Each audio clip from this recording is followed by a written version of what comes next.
Okay, hi there. Let me bring up this. Welcome to the Success Principles free online training hosted by yours truly, Patricia Mooneyham, the Passion Professor. This is class number 5 of a 6-part training. We consolidated classes 3 and 4 because that was about vision boards, and we made vision boards on our own. And I am really a little sad. There was like a ton of things I kept going, oh, I want to put that in there and add that. So I want to make sure I have everything that is meant to be in the class. And then I have a kind of a couple bonus slides of things that I really have enjoyed learning while doing the Success Principles. And then I will have, for those of you in the Facebook group, some additional materials that I'll be posting to the Facebook group. So you want to make sure you grab those. They're just more tools to help you get the life that you deserve. So we're going to review a little bit from last week. We're going to talk about our week 5 goals and objectives. I'm going to do some bonuses and talk about affirmations because we always talk about affirmations. Your homework from last week was make sure to ask for one or more things from your taking action, asking for what you want from a form that you had filled out. Get started, if possible, on handling one of your messes or incompletes. Remember, we talked about messes and incompletes last week, things that you've just left undone, things that need to be completely reorganized, whether they're relationships, your basement, your closet, your calendar. Even if it's just scheduling the time to do it. So hopefully, if you had some, you at least sat down and said, okay, when can I do this? When can I have that conversation? When can I go down and just evaluate? Remember, we were supposed to do the walk around and make the list of things around your house to figure out the little things versus the big things. You know, what are your incompletes? What are your really messy things that you need to work on? Because all that blocks your energy to really focus on things to be productive. One thing I am going to share also in the Facebook group is I did a recording of a prosperity prayer.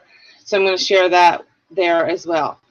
So keep taking actions that move you ahead in the accomplishment of your goals. Read the following 2 chapters in the Success Principles before the next session. So for tonight, you should have read chapter 49, have a heart talk, and then practice uncommon appreciation. So we're going to talk about a couple of exercises that you can do and to gather small groups to do for yourself.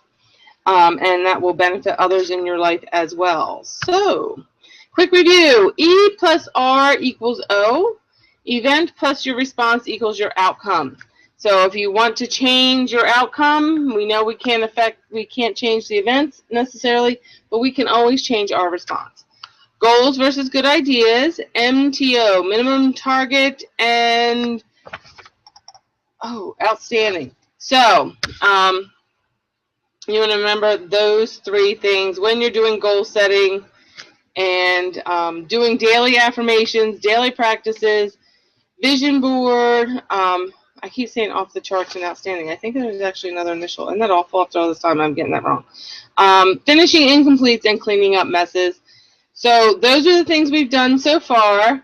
And we are going to start in this week, which is acknowledging your positive past.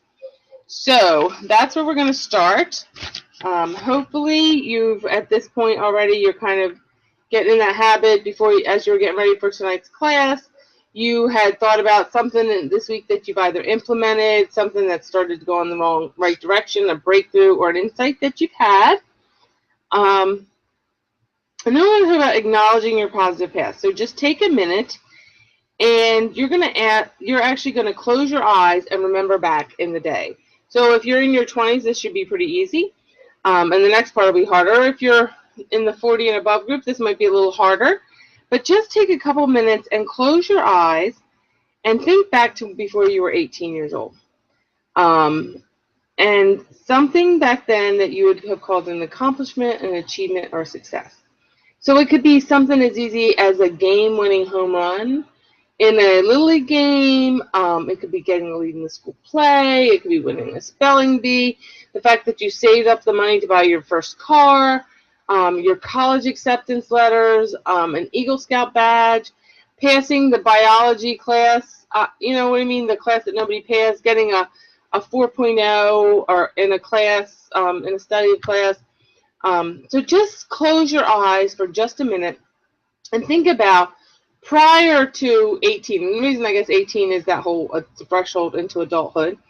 And this is a great exercise to do if you're working in groups as well, to just kind of go around, because it really does, you know, kind of make you think about what was your definition of success before you really got out into the world. So how, you know, and what does it feel like? So once again, we're really, really tapping into that whole, what did it feel like? What did it feel like when you got the college acceptance letter? What did it feel like when you ran those bases for that home run? What did it feel like when you got your report card? What were those feelings? So after you have completed that, so we're going to take a minute. You know, I was talking, kind of take a minute. We're actually going to do this again, but from a little bit different perspective. So we're just going to take a minute now. I should have played some really cool, like, meditative music, but I really want you to close your eyes and visualize what that would be like, what it was like. I can tell you mine was the scholarship to USC, because that's what I had been working for since I was like in 6th grade. I wanted to go to college. I wanted that university experience. It was a private university. It was a full scholarship. I was a dean scholar.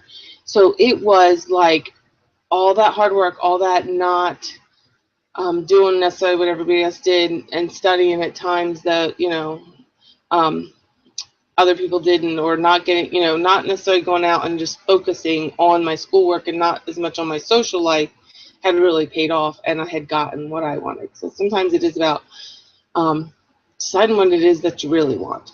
So, and I've had a minute to do that. Okay, now we're going to do it again. So now after you've done that, you're going to think about a success that you have had after you're 18. So maybe if you've been with a company for a while, what is your your best success at that particular company? Or you can choose what is your best personal success, or you know, what would you say? So really, once again, you're just going to close your eyes. We're going to do this for a minute. And when you think of your best personal or professional success since you were an adult, how did that feel? What was that feeling like? Having achieved that, having known, did you reward yourself? And was it about the goal or was it about the reward? But really, just how did it feel to have that success and have that confidence that success gives you, and that radiance and energy that success gives you? So just kind of breathe deep and take a moment, and definitely close your eyes and be in that moment of achievement.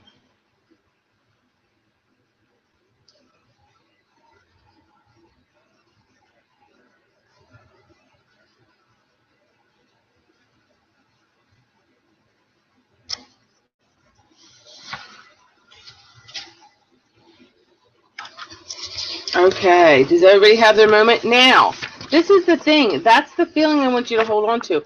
I do that a lot with women. I really like this because I do that a lot with women who are struggling in relationships. And what do they want? What do they want that to feel like when they're in a relationship? Because too often women think they're going to get validation from a relationship, and that's not it. And I try to get them to go, what feeling do you want to get from being in a relationship, and create that energy. And that, we know energy attracts like energy. So it's very important to be able to focus on the feeling that it creates, and not just the event itself. So you want to definitely definitely know how that feels. So that can be something that you add to your kind of to your affirmations. It's definitely something that as you get into relationships with people, different kinds, something really to kind of be able to connect with somebody about how we really are. We define success differently for all of us. So so what we're going to do next, so you're going to hold on to what success feels like, and we are going to do a heart talk. So it's a very powerful communication tool, and there's some rules around it, and we're going to go through what this would be like. We're not going to do this tonight, obviously, because you want to be in a group. You want to be able to feel everybody, to feel the emotions. You want it to be very genuine. But it is a great way to establish rapport and create a feeling of connection with another person. It can be used in both your business life and your personal life. So it's a great way to really kind of touch into your, getting to know somebody on a much different level. So these are the guidelines. I'm going to go over these guidelines so you have these.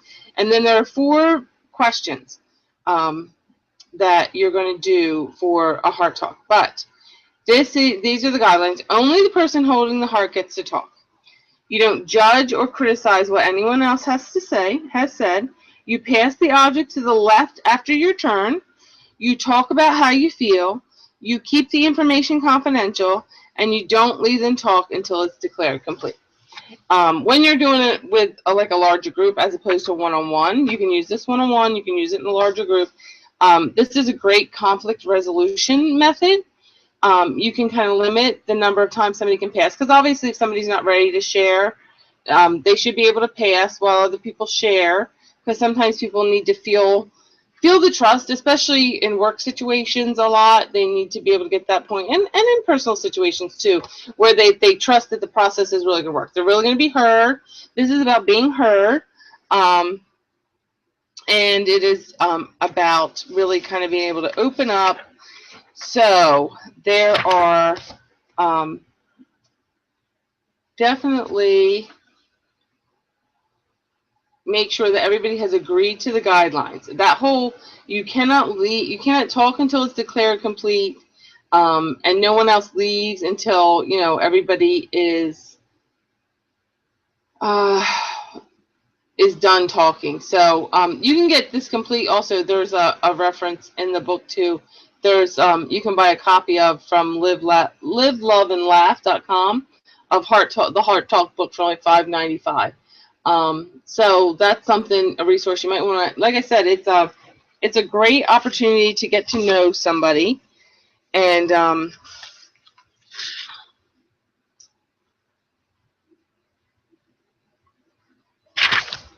there's also okay.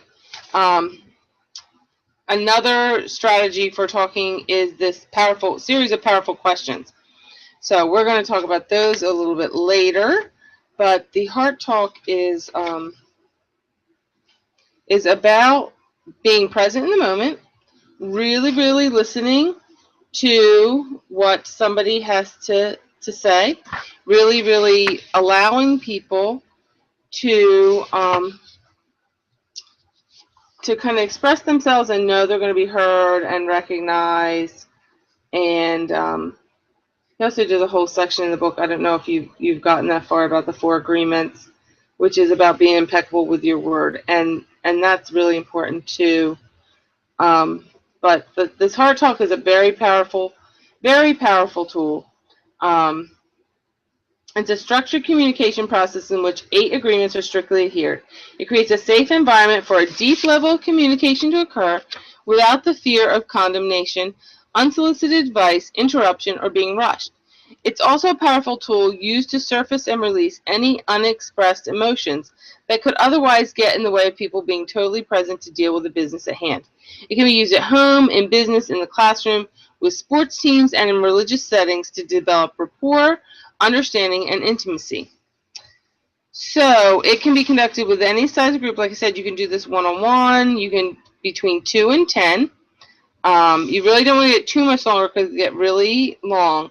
The structure of a Heart Talk creates a safe, non-judgmental space that supports the constructive rather than the destructive expression of feelings that, if left unexpressed, can block teamwork, synergy, creativity, innovation, and intuition, which are vital to the productivity and success of any venture, whether that is a relationship or whether that is a business. So, the results that you can expect from a Heart Talk. You can expect the following: enhanced listening skills, constructive expression of feelings, improved conflict resolution skills, improved abilities to let go of resentments and old issues, development of mutual respect and understanding, and a greater sense of connection, unity, and bonding. So it is important to get something for people to pass. I have this cute little heart pillow, which I was like, as I was reading this, I'm like, oh, I have the perfect thing. But you need to do something. It can be a paperweight, it can be something, but it has to be something that people can hold on to. And that way you can pass that along, and you know who's supposed to be speaking. So no one speaks except for the person who has the heart. And really, you don't want to put a time limit on it. Sometimes you may have to. If we were going to do this as a group exercise, we would actually be putting a time limit on it. But you definitely don't want anybody to feel like they weren't heard. So that's probably one of the biggest things. He does a great story about how it saved a family business. And really, it is a great tool for communication and listening skills. Once again, it's not about the speaking skills, it's about the listening skills. So, all right.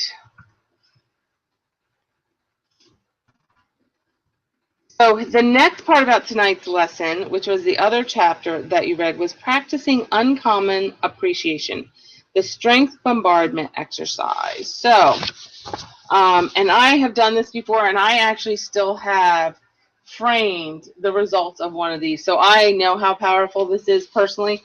I did a mind, body, spirit. It was a test for a program at a company that I worked for, and I volunteered for the test. And it was like you literally, it's hard. It's very hard. We are so trained not to expect to hear compliments, and so many people can't take compliments well. But it is a really great exercise. So, important key points is everyone gets an opportunity to be the focus for 2 to 5 minutes. Depending on the size of your group, you can decide. If groups are too big and people won't get enough time, you want to definitely break it into smaller groups. You cannot speak when you are the focus. You must look the person in the eye when you give them feedback. The person to your left is the recorder when you're receiving feedback to capture what everyone else has said. So this is a great way, once again, at church groups and teams, to really just help people. So, like I said, any of the groups that we talked about the heart talk with, you could do this whole strength bombardment exercise with as well. So everyone will have an opportunity. We talked about that. When it is your turn, you listen. Do not say anything at all, not even thank you. Especially not things like, if you knew me better, you wouldn't say that. That is called discounting. Because what people are going to do through this is, the other members will tell you what they see as your most positive qualities and strengths, what they like, love, and admire about you. So whoever goes first will simply listen while the other group members, in no particular order, it's almost like a brainstorming, so tell them what they see as their strengths and what they like about them. People who are delivering the feedback must look at the person you are talking to, make eye contact. You have all heard the phrase that the eyes are the windows of the soul. Let's really connect when we do this. Do not talk about the person in the group to the group, but really address them. So if you're talking to Bob, what I like and admire about you is that you. So the person receiving the feedback should also look at the person giving them the feedback. Let the energy in through your eyes as well. So you want to make that contact, because that's how you'll really feel the power of what they're saying. The person sitting to the left of the person receiving the feedback is going to record what the group says to them on their form. Remember, you passed your forms to the left of the person now, so there's an actual form, and like I said, I'll be posting that in the Facebook group. And that person, everybody will have you'll write your name on your form, pass it to the left. That person will be the recorder for you. The reason for the recording is that it's often hard to remember what's been said, because sometimes we feel a little embarrassed and tend not to remember as well, or only remember the things that we believe, as opposed to how we're really perceived. And this is such a great exercise for seeing how people perceive you, because our self-perception is not always what other people perceive us as. Remember, if there are periods of silence, it's not because there's nothing good about you. It is because people don't usually give straight appreciative feedback. So people are often rehearsing exactly how to say what they're going to say. Just keep breathing and focusing on the good things you're hearing. Okay, so this is, like I said, once again, you're talking about all those groups that you could do this with, whether it's a sports team, whether it's in a classroom, at a business, at home, at your church. There's so many groups that could it's so great for people to be able to build each other up this way. So, afterwards, the important thing is to have someone that will type them all up. And I really think it's always important to pick somebody else to type them up besides the person who was to receive it. That way you have a copy of it. And it always looks like I was really lucky. The person who was our recorder put them on pretty paper and gave them to us framed. So it's a really great. These are all building type exercises tonight. How to open the air and building. So that was our lesson for tonight. So just some things, some kind of housekeeping things before we go. Their daily practice. Don't remember affirmations, visualizations, your vision board. Hopefully you've kind of finalized those, even if you left some space to add some things, and polish up all the different things we talked about, setting goals, the 7 different areas you're setting goals. Some additional resources that I thought were really important was there is a website, and there are resources that go with every chapter of the book. And you can go to the www.successprinciples/resources, and it'll say for principle number 36, for principle number 63. It is the information that you act on that makes a difference to your success. When I read this, because really there is a whole section of the book, and we didn't cover that as part of this class, that talks about technology and how we have so much information at our fingertip, and it really struck home because that is one of my biggest problems, right? So you go to look up one thing, and then there's another story about something else and something else. And I was always a research maven. One of my degrees is in history, and so I'm really good at really honing in. But I found that the internet and the breadth of information that, oh, this is interesting and this is interesting. So all the shiny stuff there can really pull you off task. So, just like cleaning up the clutter, if you're just cluttering your mind with information that isn't about what you're blogging about, what you want to do a video about, and he does talk about the importance of doing video for success and for connecting with people. So if you're taking this class to help promote your business and increase your business, he really talks a lot about video and using YouTube, practicing a TED Talk, things like that. One of the things that really, another section in the book that I thought was really important, wealth is a decision. How you define wealthy may be different than how somebody else. It's a decision that you make that you want to accumulate wealth, and then you can act on that. Once again, it's the information that you act on that makes a difference to your success. And challenge your limiting beliefs. There's a whole section on limiting beliefs that I really thought was just wonderful. He talks about tapping, and there's resources for there, which were really good as well. But he does talk about writing down your limiting beliefs. So we all were raised with these limiting beliefs. I fully believe that I have some work to do for myself in this area, but things like money doesn't grow on trees, or he gives a whole list of them here, and they're on page 444. You have to have money to make money. The rich get richer, the poor get poorer. You have to work too hard to get money. Money is the root of all evil. Now that one is completely wrong, because it's the love of money that's the root of all evil. People with money are evil, selfish, and unethical. Rich people are greedy and dishonest. You can't buy happiness. The more money you have, the more problems you have. If you're rich, you can't be spiritual. So he really talks about, and if you haven't gotten to this, it's a great chapter. If you have, read it again. This is actually kind of where I'm focusing on right now. Challenge, make fun, and argue with the limiting belief. Mine is the whole money doesn't grow on trees, which I find so ironic that was brought up so much, that and you weren't born in a barn. Because my family, I have 2 uncles who have made very, very wonderful lives, been able to give back to their communities, and very comfortable in the nursery business. So talk about money maybe not growing on trees, but that sure comes from trees.